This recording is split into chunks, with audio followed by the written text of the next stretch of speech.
नमस्कार बंधुरा आमी देवांजन। आज के तुम्हादेरके एमन एकटी पर्व शेयर करब जेखाने तोमरा सकलेई जेते चाओ किन्तु प्रपार प्लैनिंग कि करे करबे हयतो बुझते पारो ना। सामने दुर्गापुजो, ताई सकलके दुर्गापुजोर आगाम प्रीति शुभेच्छा ओ अभिनंदन जानिये शुरू करछि आजकेर एई पर्व। उत्तर प्रदेशे घोरार तो अनेक जायगा आछे, किन्तु पुजोर छुटिते तोमरा किभाबे घुरबे एई सार्किटटा आजकेर पर्व किन्तु एटा निये। তোমরা বারাণসী, অযোধ্যা আর প্রয়াগরাজের যদি প্ল্যানিং করে থাকো তাহলে এই সার্কিটটা তোমরা আমার প্ল্যান ওয়াইজ চললে খুব সহজে আর সুন্দর করে তোমরা কভার করে আসতে পারবে। এবং তোমরা কলকাতা থেকে কোন ট্রেন ধরে গেলে এবং কোন হোটেলে থাকলে আর কিভাবে তোমরা প্ল্যানিং করলে কতদিন ঘুরলে সুবিধা হবে পুরো পর্বটাই কিন্তু থাকবে আজকের এটা নিয়ে।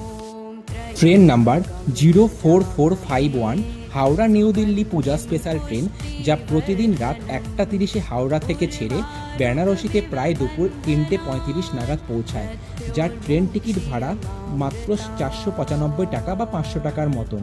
এই ট্রেনটি কিন্তু 3রা অক্টোবর থেকে রেগুলারই কিন্তু অ্যাভেলেবেল দেখাচ্ছে স্লিপার ক্লাসে, যেটা কিন্তু বারাণসী তোমরা কিন্তু এই ট্রেনটি ধরে আরামসে কিন্তু বারাণসীতে পৌঁছে যেতে পারো।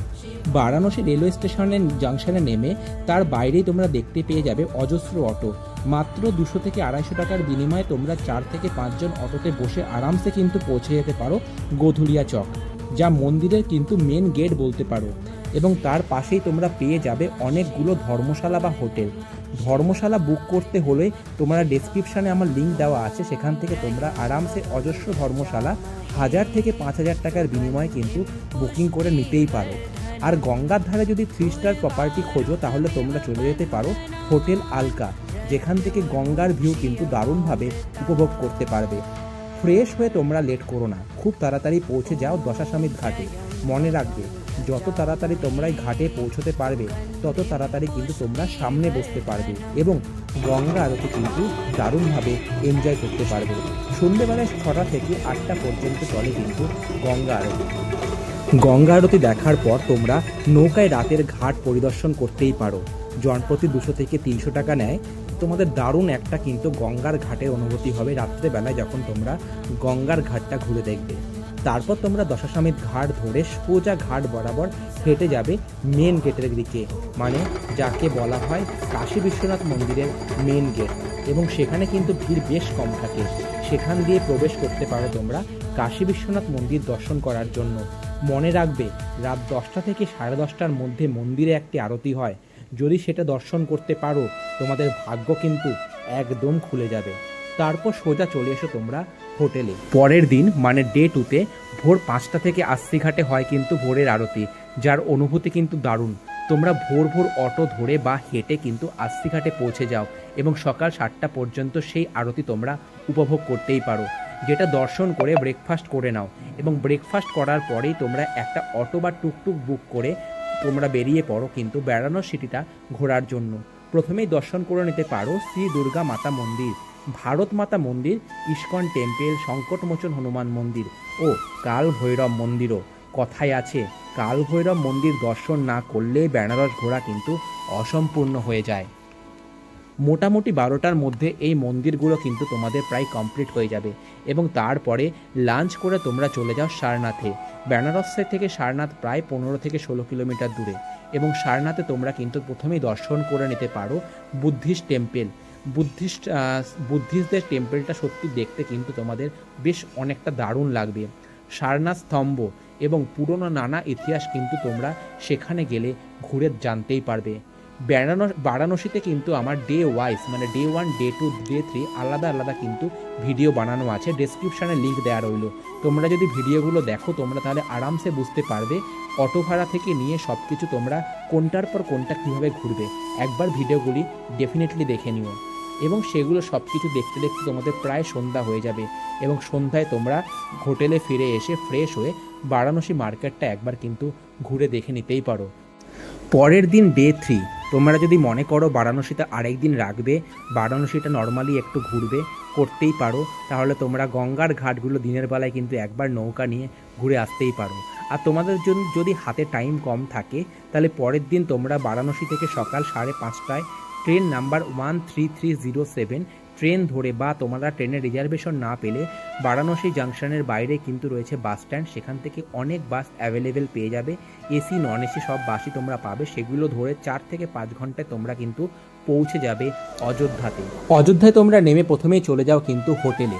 অযোধ্যা রেলওয়ে স্টেশনের বাইরেই রয়েছে কিন্তু অজস্র হোটেল। তাছাড়া তোমরা যদি আগে থেকে booking.com, মেক মাই ট্রিপ বা তোমরা যে কোনো ট্রাভেল গ্রুপ থেকেই তোমরা হোটেল বুক করে নিতেই পারো। ডেসক্রিপশানে হোটেলের নাম্বার দিয়ে রাখলাম, যেখানে আমরা রিসেন্টলি এবার গিয়ে স্টে করেছিলাম। সেই হোটেলে তোমরা কিন্তু স্টে করতেই পারো। হোটেলে স্টে করার পরে তোমরা দুপুর তোমরা হোটেল থেকে বেরিয়ে যাও সরয়ু রিভারের জন্য। সরয়ু রিভার যেটা হচ্ছে অযোধ্যার কিন্তু মেন নদী বলতে পারো। সেখানে কিন্তু তোমরা নৌকা ভ্রমণ এবং নানা ধরনের অ্যাক্টিভিটি করতেই পারো। সরয়ু রিভারের পাশেই রয়েছে কিন্তু গুপ্তা ঘাট। হ্যাঁ, গুপ্তা মানে যখন রামজি লঙ্কায় সীতামাকে উদ্ধার করার জন্য যান, তখন কিন্তু এই গুপ্তা ঘাট থেকে কিন্তু রামজি ভ্যানিশ হয়ে যান, মানে গুপ্ত হয়ে যান। তারপর থেকে কিন্তু তাকে আর খুঁজে পাওয়া যায় না। সেই গুপ্তাঘাট পরিদর্শন করে তোমরা কিন্তু দুপুরটা ওখানেই এনজয় করতে পারো। লাঞ্চ টাঞ্চ করে তোমরা সন্ধ্যেবেলায় সব থেকে প্রথমে চলে যাও হনুমানগাড়ি। কথায় আছে রাম জন্মভূমি বা রাম মন্দির দর্শন করার আগে হনুমানজির থেকে পারমিশন নিয়ে তবেই রাম জন্মভূমিতে যাওয়া উচিত। কারণ সীতামাকে উদ্ধার করার জন্য যখন রামজি লঙ্কায় যান, তখন কিন্তু এই হনুমানজিকে পুরো অযোধ্যার দায়িত্ব দিয়ে যান। তাই হনুমানজির থেকে পারমিশন নিয়েই কিন্তু রাম জন্মভূমিতে যাওয়া উচিত, যেটি কথিত রয়েছে। তাই তোমরা রাম জন্মভূমি দেখার আগে হনুমান গাড়িটা কিন্তু অবশ্যই দেখে নিতে পারো। বেশ অনেক হনুমান গাড়ি দর্শন করে হনুমান গাড়িতে ওঠার জন্য কিন্তু বেশ রাম জন্মভূমি যাওয়ার পথে বয়স্কদের অবশ্যই দর্শন করে অসুবিধা হবে। হনুমান গাড়ি দর্শন সবাই আমরা প্রায় 1 ঘন্টা লেগে যাবে বাবা, মানে রামজির বাবা যেখানে বাড়ি, তোমরা সন্ধ্যেবেলা 7:30 অবশ্যই দর্শন করে নিতে পারো।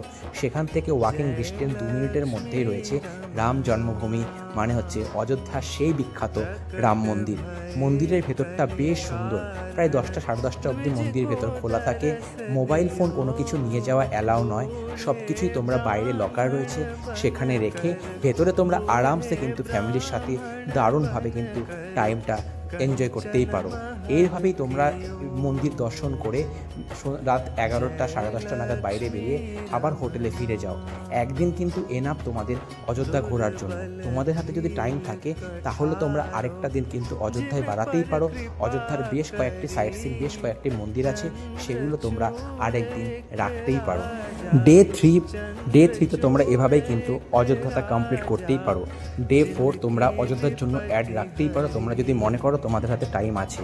ডে 5 তোমরা বা ডে 4 তোমরা কিন্তু অযোধ্যা থেকে কিন্তু বেরিয়ে যাও প্রয়াগরাজের জন্য। পরের দিন সকাল সকাল তোমরা কিন্তু অযোধ্যা থেকে ট্রেন ধরে নাও। সকাল 4:05 রয়েছে কিন্তু সরায়ু এক্সপ্রেস, যেটা সকাল 8টার মধ্যে তোমাদেরকে নামিয়ে দেবে কিন্তু প্রয়াগরাজ জাংশন। এই ট্রেনটা কিন্তু রেগুলারই চলে। প্রয়াগরাজে গিয়ে তোমরা কিন্তু হোটেল নিতেও পারো। এবার তোমরা যদি মনে করো না আমরা হোটেল নেব না, আমরা একদিনে প্রয়াগরাজটা সারাদিন ঘুরে আমরা কিন্তু রাত্রেবেলায় প্রয়াগরাজ থেকে ট্রেন নিয়ে হাওড়া ব্যাক করে চলে আসবো, সেটাও তোমরা করতেই পারো। তাহলে তোমরা সেক্ষেত্রে তোমাদের লাগেজ তোমরা স্টেশনের লকার রুমে রাখতেই পারো। লকার রুমে একটা লাগেজ মনে হয় 20 থেকে 30 টাকা নেয়, আমি আগের বার রেখেছিলাম ওরকমই অ্যামাউন্ট ওরা নেয়।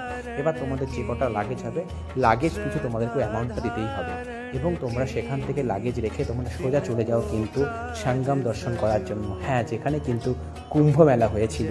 কুম্ভ মেলার ভিডিওগুলো অবশ্যই তোমরা দেখতে পারো। ডেসক্রিপশন বক্সে কিন্তু সবকটা ডিটেলস ভিডিও দেওয়া আছে, তোমরা একবার দেখে নিতে পারো, আইডিয়া পেয়ে যাবে। সেখান থেকে সেই সঙ্গম দর্শন করে সঙ্গমের পাশেই রয়েছে কিন্তু বড় হনুমান মন্দির, সেটা কিন্তু সত্যি দারুণ লাগবে। সেই হনুমান মন্দিরটা কিন্তু অবশ্যই দর্শন করো। এছাড়া কিন্তু প্রয়াগরাজে তোমরা দেখে নিতে পারো আরও বেশ কয়েকটি সেখানে ট্যুরিস্ট স্পট রয়েছে। একটা টোটো বুক করে তোমরা কিন্তু একদিনে 400 থেকে 450 টাকা নেবে, তোমরা কিন্তু আরামসে কিন্তু প্রয়াগরাজটা দর্শন করে নিতে পারো।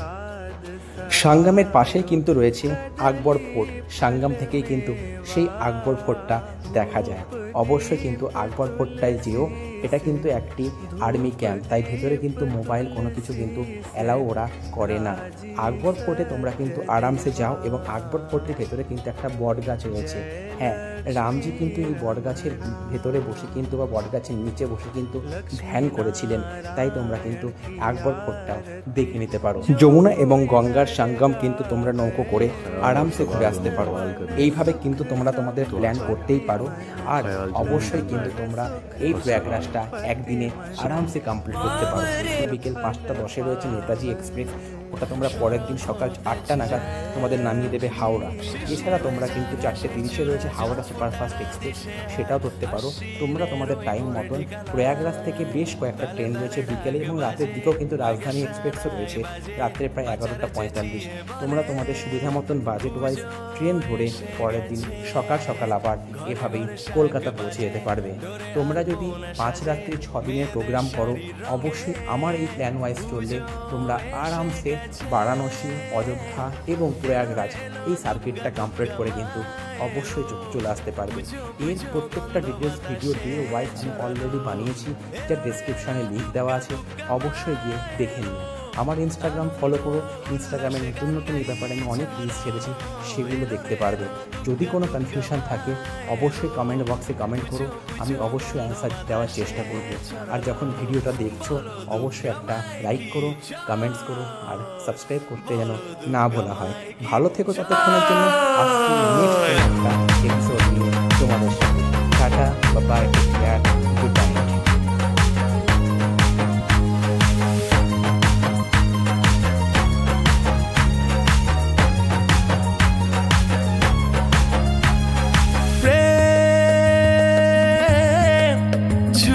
जा